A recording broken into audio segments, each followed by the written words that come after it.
Well, have you ever seen a hydro-mining operation, a hydraulic mining operation? Looks something like this. Let me give you a minute to take that in. Sometimes black and white photos are a little hard to figure out what you're looking at. It's where they take water at an extremely high pressure.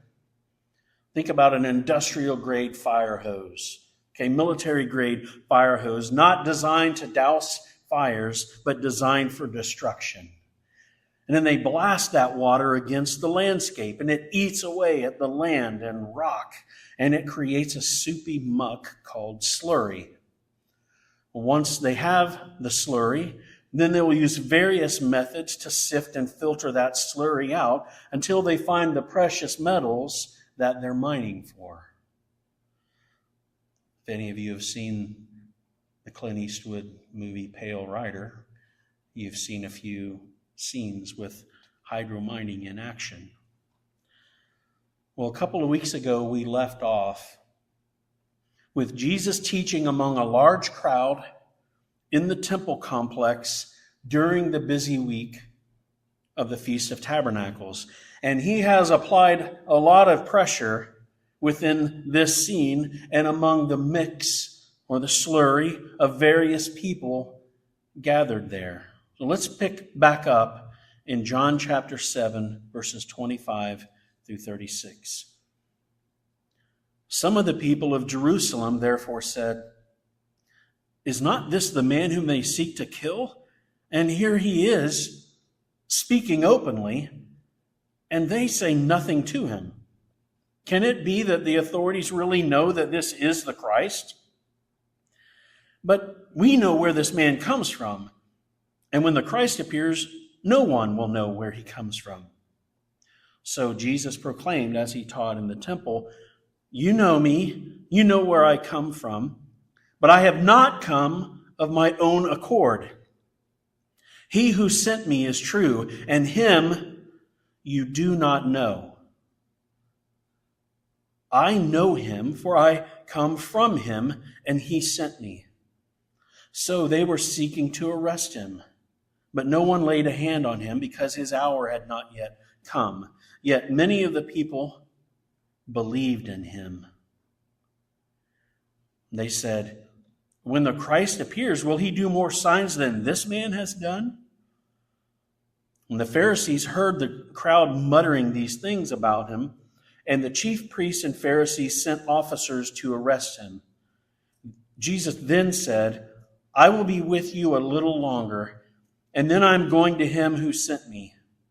You will seek me, and you will not find me. Where I am, you cannot come." And the Jews said to one another, "Where does this man intend to go that we will not find him?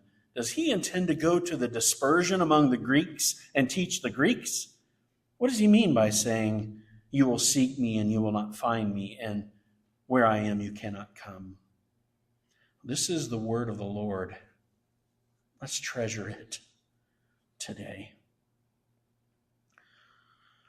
So the scene itself hasn't changed since where we left off a couple of weeks ago, but there is movement. There's movement in the discussion from the authority of Jesus from the last time we were in John to the identity of Jesus here in this passage. And that discussion around the identity of Jesus, it comes in the form of a conversation around this mysterious place that he's from and that to which he intends to return, and who it was that sent him and to whom it is that he is returning. And aside from the actual content of Jesus' teaching, what is the content? What's the syllabus? Aside from the actual content of Jesus' teaching, which has its own controversies, some people in the crowd are beginning to deal with the elephant in the room, so to speak. Do you all know what the elephant in the room, that expression, you know what that means? You can imagine we're all gathered here one Sunday morning and there's literally an elephant in the room and no one looks at it and no one talks about it. You don't even look at it out of the corner of your eye. But eventually someone has the courage or whatever it is to say, "Is anyone going to address the elephant in the room?" That's what's going on here. Because aside from the content of his teaching, the people are beginning to deal with the fact that one of Jerusalem's most wanted man is actually standing there in broad daylight at the temple among a huge crowd in town for the feast, teaching others right in front of the religious leaders. There are various ways that people in this slurry and mixture in this crowd, various ways that people are dealing with that. This crowd is like that slurry and gold mixture that gold mining and hydro mining are seeking. Jesus has applied the pressure here, and he has stirred them up. And many people are clearly along the spectrum of doubt to outright animosity. But there are also people here who are sparkling. They're sparkling like flecks of gold in the slurry. And these folks, maybe they only have a tiny fragment of faith, but it's still faith. Let's first get our hands dirty. Let's get into that slurry of ignorance, unbelief, and doubt. In verses 25 through 27, we hear at least 4 different statements and 4 questions from the crowd. Now, these might have been from one person, just rattling off these statements and these questions, but it seems more likely that there are multiple people contributing to these questions and comments that John writes down here. And being the center of attention here at the temple, Jesus has been applying a sort of pressure to the crowd in all kinds of ways, depending on where the person is in terms of belief and the disposition of their hearts. And some of those folks actually speak into words what is bubbling up in their hearts, and John wrote those ones down for us. So let's take a closer look at what some of these folks actually said. Let's start in verse 25. They ask, "Is not this the man whom they seek to kill? And here he is, speaking openly, and they say nothing to him." Well, there are many ways to interpret these statements. Some people in the crowd might be there just because, like we see far too often today in our world, they've come to see a fight. It's kind of like the reason that I watch NASCAR. It's for the wrecks. These folks are here to see a fight. They've come to see some action. They want to see some violence. And if possible, they want to see some blood. And there's not a balance of faith and doubt here for these people. These folks are just in the flesh. They're just there to take something exciting in. They're there for some entertainment. And if they lived today, they'd be carrying around their smartphone and they'd be recording everything. And then they'd be posting it to social media while doing absolutely nothing to foster peace in that situation or the world at large. There are all kinds of people in the world. Even that kind of a person. But other people here in this mix of folks, they are simply baffled by knowing that on the one hand, they know the authorities have been seeking Jesus, and yet there they are, and there he is, and they're not doing anything about it. And it just isn't adding up to these people. These are sensible folks. They're like, the 1 and 1 makes 2, but this is not, it's confusing. And so the crowd is left to draw their own conclusions about why this is the case. Why aren't they doing anything about this guy? Why is there inaction here instead of action? It's messing with them. And for some of these folks, it sparks a very interesting question. Verse 26. Can it be that the authorities really know that this is the Christ? And again, like many conversations, there can be many ways to interpret these words. Where you place the emphasis, which word. And some people here in the slurry might say these words just to goad on the religious leaders, right? To provoke them, to mock them into action. They're saying it out loud. If they're letting him teach like this, they must really believe that he's the guy. Wink, wink, Nudge, nudge. Aren't you guys going to do something about it? And you know what, for those folks, what they say is at least partially true, as we hope to cover next week. There are some officials in the crowd that are taken in by Jesus and his teaching. I want to move on from here now because I hope to pick up this question again here in just a little bit. But then some of the others in the crowd start off in the beginning of verse 27. Listen, but we know where this man comes from. This is a peculiar statement. This is one of the reasons why we read the Bible slowly and devotionally and not just quickly to check something off. They say, but we know where this man comes from. But do they? Do you know where Jesus comes from? Well, they really don't. Now, of course, some of them know that he was from Galilee, that he has lived in and around Nazareth and Capernaum, but fewer people know that he was born in Bethlehem. And had more people known that he was born in Bethlehem, that would have made some waves, given the prophecies about the Messiah, the Christ, and Bethlehem. But listen, even then, it just shows that nearly everyone in the crowd had no real idea where Jesus is really from and what he's really talking about. Because it is not a matter about him being from this place or that place on earth. It's that he is God the Son in the flesh, sent from God the Father, come down from heaven. That's where Jesus is from. So they're showing their ignorance here. We know where this man comes from. No, you don't. They're showing their ignorance, and to that ignorance, listen, they go on to something even worse. As they say at the end of verse 27, when the Christ appears, no one will know where he comes from. This goes on beyond ignorance to bad theology.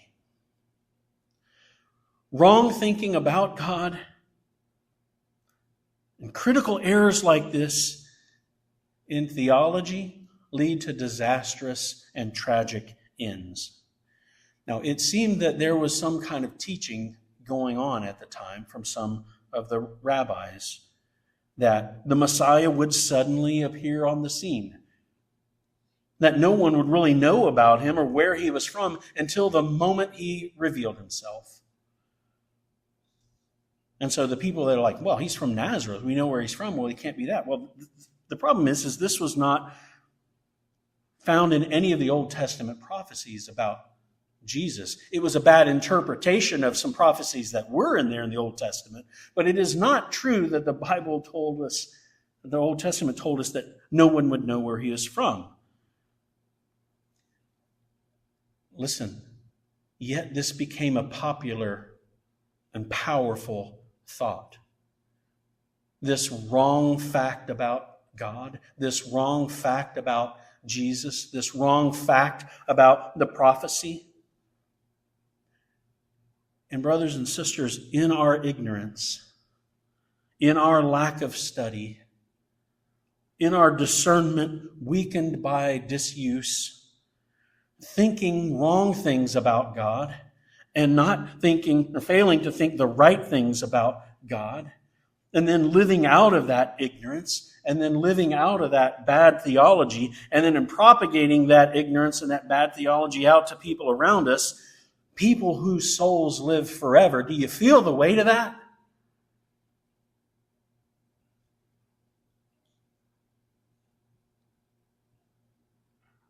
Everyone's a theologian. Everyone is a theologian. It's just a question of whether you're going to be a good one or not, a biblical theologian. Consequences are very high. The stakes are very high here. Now, in verse 28, Jesus responds to these various statements and questions. And in doing so, he exposes, listen, the greatest and most crucial ignorance of all when he tells them, him, that is God, you do not know. You're ignorant of the knowledge of God. You don't know him. And it is from this spring of ignorance of the knowledge of God, that all subsequent rivulets find their source. They don't actually know God. And this greatest ignorance and this bad theology, it caused people to miss Jesus. And unless they would later come to believe and come to know God truly, it also cost them their eternal lives. For if they remain in their ignorance of God, Jesus tells them here in the fate at the end of their lives, you will seek me, you will not find me. You die in your ignorance of God. Where I am, you cannot come. The cost and the consequence of ignorance of God. And the people in this slurry, they have a mixture of thoughts and positions about Jesus. Now, some people here simply despise Jesus because they were told they should despise Jesus. You ever been a follower like that? I remember too many times in grade school just following the crowd. In high school, just following the crowd. Doing things, believing things, saying things that I am so ashamed of, just because the crowd and the people around me were doing and saying these things. Some are despising Jesus just because they were told they should despise him, and they don't think and they don't study for themselves. They're sheep following wolves. They don't think or study for themselves. There are some who are jealous here of Jesus. They're threatened by an overwhelming rival, God in the flesh. These people in powerful positions in the religious system, they're threatened, and they're trying to claw their way through this threatening situation with their political power and influence. Never mind holiness.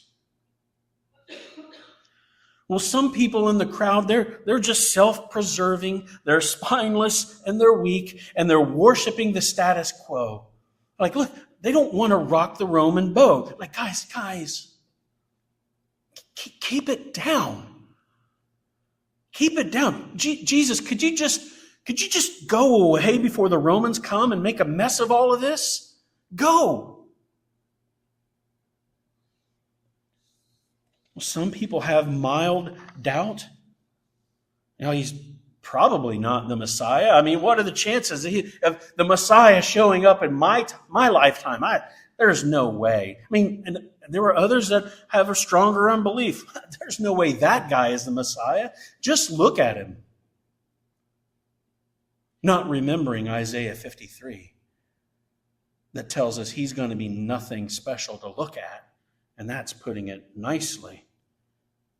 Some of the people here in this slurry, they have wrong belief that he's supposed to appear out of nowhere, right? And in this slurry of sinful positions in the heart and the wrong thinking in the head, there comes this self-feeding fuel into sinful action and more wrong thinking and sinful action and bad theology and sinful action. And because we act out of our beliefs and our convictions or the lack thereof. And so in all this wrong thinking and bad theology, now they want to censor him. The Word of God. They want to censor him. They want to shut him up. They want to silence him, even if it means murdering him, whatever it takes. So they try to influence, the people in the crowd here are trying to influence the thinking while trolling the leaders and provoking them into taking the action, even if it means wrongfully accusing and killing this man, because they already know that these guys want to kill him. We're taking extra time to dig into this dark place in the slurry here because we live in a world like this. We do. And unless you isolate yourself from the world entirely, you know this is true. We find this slurry everywhere in our world. We find it at the store. We find it on the road. We find it at the post office. We find it in TV shows and movies. We find it in our books. We find it all over the place online. We find it in our government offices. We find it in our schools. And we even find this slurry of ignorance, unbelief, and doubt in our churches and in our homes and in our own hearts at times. So how do we then live? How do we live in this slurry? What comes up in this churning, swirling slurry of this large and diverse crowd? Well, there's a fleck, there's a glimmer, and there's a sparkle of faith. And they're the golden flecks of belief and hope. Friends, despite appearances to the contrary, oftentimes the entire crowd and the entire world is not against Jesus.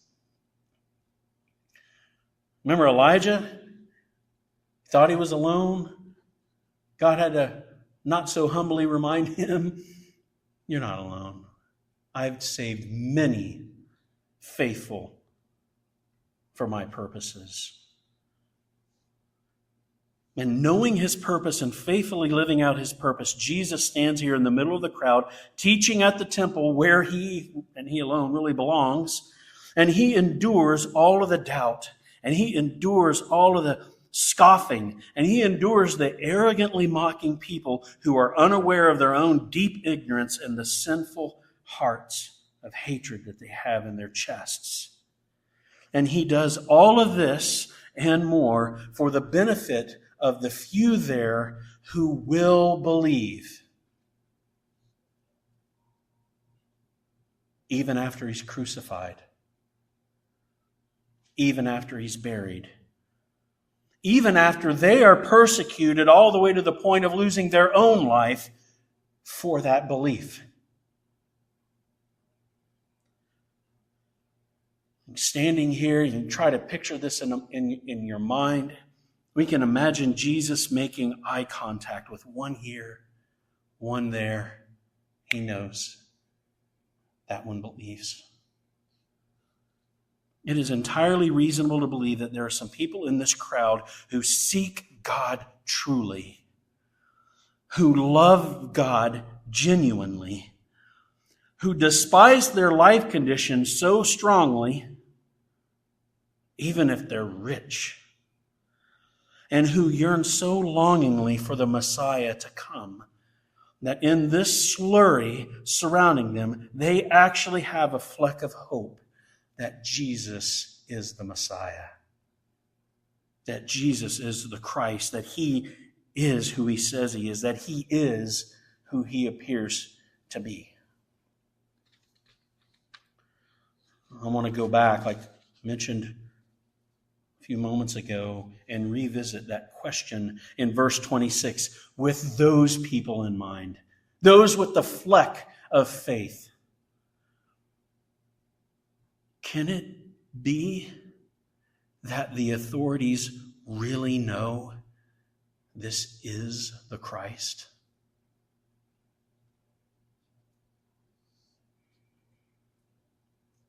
That's hope. That's hope. Do you see that? Do you feel that longing and that yearning, that holy desperation, that hope? And then we look there in verse 31 where John tells us very plainly, many of the people believed in him. Many of the people believed in him, even in the slurry. Yes, there are some, even many, who want to believe, who do believe, and then who go on believing, despite the circumstances. Although surrounded by and feeling smothered by the slurry around them, they stand there Hearts aflame. Did not our hearts burn within us? A couple others would say. Hearts aflame and pounding in their chest, eyes wide and glistening, ears just attuned to every word that Jesus says as they recognize Jesus as the Christ. And what was once just a mere sparkle of hope is now a treasure, a golden fleck of belief. For they saw in the midst of the slurry that Jesus had come.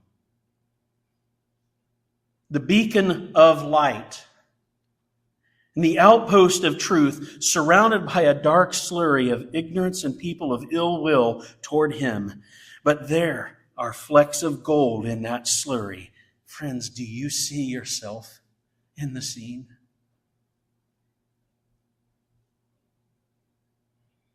Sure, when Jesus is arrested, many are going to stop believing, but some will continue believing.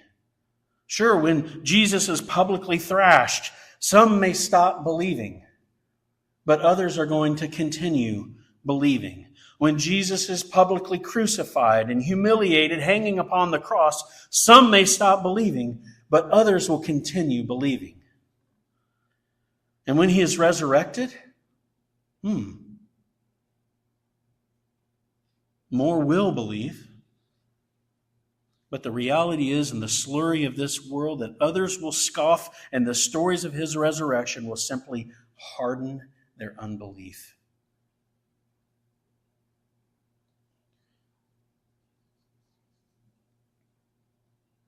How do you respond to spiritual pressure? Life and the cosmic hydro mining, hose upon your soul. Not just your finances, your soul.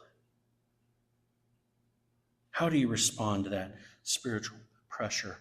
How do you respond to the pressures of the crowd? Can you keep from doing what the crowd is doing? Can you keep from saying what the crowd is saying? Can you keep from folding under the pressure of your peers, the people at work, the people at school?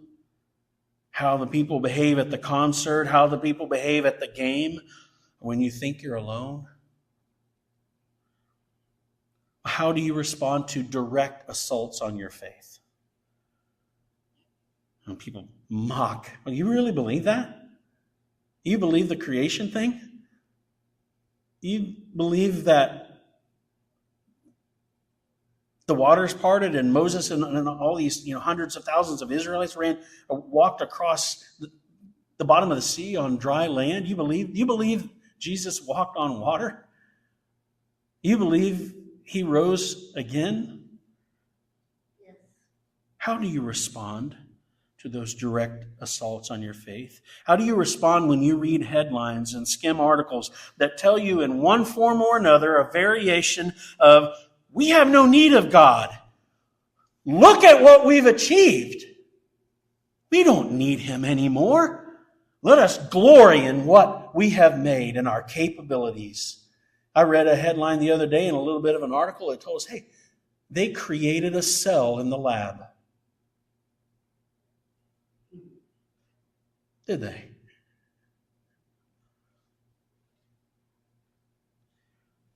How do you respond when society then implodes, saying, God is dead and we have killed him? Europe is wailing this chorus right now. They're living in the repercussions and the consequences of their enlightened, progressive humanity, and they're reeling in the reality now that, I might not have been a Christian, but the Christian worldview seems to work a whole lot better in society than what we have now. God is dead and we've killed him, and not really, but that's the consequence of worldview, right? That's what they're reaping, this harvest. You evict God from society, you're going to reap what you've sown. Well, how do you respond to the spiritual pressures when circumstances just keep piling up? One backbreaking thing after another. Now, friends, the temptation eventually comes for us all to question our belief. And we get to the point where we're going to say things like, look, with so much at stake here, how can I rely so much on faith? You have got to give me something to touch. Give me something to stand on. But when that temptation comes, our answer must be, how can I rely on anything less than faith? What is there in this world to touch and stand on that is so trustworthy? Nothing. There is nothing. Only God is faithful. Only God is capable. Only God loves the way God loves. Will your faith sparkle in that slurry?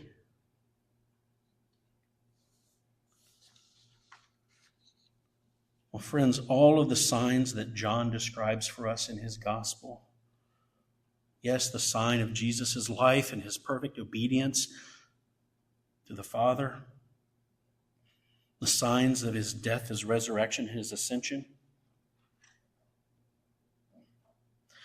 these are all flashes of treasure meant to reflect off of our own hearts and lives. He is the true light, and these signs of his are shining in the slurry of the death and the darkness of this world. Because listen, friends, by his grace, he has turned us from particles of slurry to flecks of gold. We weren't born flecks of gold that just needed to clean ourselves off just a little bit so the glory of Christ could reflect off of it. He has turned us from particles of slurry to flecks of gold that we can reflect his glory. He has made us the treasure from the filth. He has made us his treasure. And he will continue keeping and treasuring his treasure, and he will faithfully sift his gold from the slurry, not right now, not at the moment you believe, but at the end of all things. And at the point of belief and faith, when you first trust Jesus for your salvation, we're not immediately rescued out of the slurry of the world. We are intentionally and strategically left in it for his glory and others' good and our sanctification. And until he does sift out his treasure from this slurry, we are here for one another as brothers and sisters in Christ. We are here for one another as well, to help one another continue believing. If you struggle in your faith, I'm a safe person to tell that to. And I bet everyone else in this room is a safe person. Don't hold your faith struggles to yourself and isolate yourself and put on a brave face on Sunday mornings. Let's share our burdens with one another, even the ones where we're confessing, my faith has been weak. I've lived there. You're not alone. So is probably everyone in this room. We're here to help each other fight against doubt and darkness, even when the doubt and darkness from outside comes in the form of hatred and harm to us, because we dare reflect Jesus' light and shine as Jesus' treasure. You know, the world doesn't like it when you tell them, I am Jesus' treasure. The slurry will despise you for being a fleck of gold. As we live out that golden treasure of life, we live it out because he's called us to. And we're capable of living it out because he's empowered us to. He hasn't left us to ourselves. And the world desperately needs us to live that life out. That is what Rush, Shelby, Hancock, and Henry County need. It is what America needs. It is what this whole world needs for the next moment and the next 250 years, if the Lord waits that long. And so, friends, in the slurry of this world, what will you build your life on? Let's stand and sing again together.